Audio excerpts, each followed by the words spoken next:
Welcome to the Salmon Runs YouTube. Enjoy the video. You need Zotero desktop installed and the browser connector active. This is how Google Docs talks to Zotero. Once done, sign into your Zotero account so your library syncs.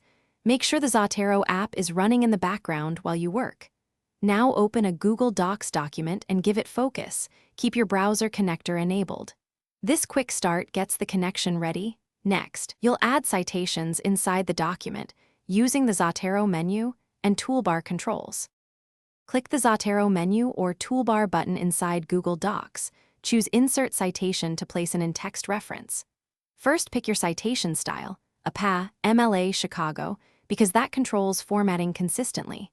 Then type an author, title, or year to search your sync library. Select the correct item or multiple items. If needed, add page numbers or locators in the citation dialog.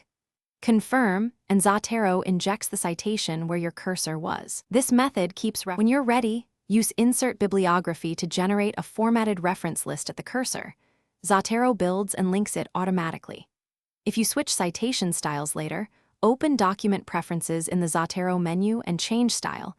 Zotero updates every citation and the bibliography. If the connector stops communicating, restart both your browser and Zotero desktop.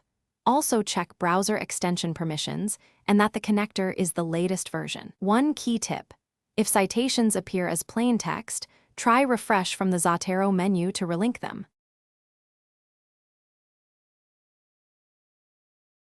Thanks for watching. Consider subscribing if we helped you.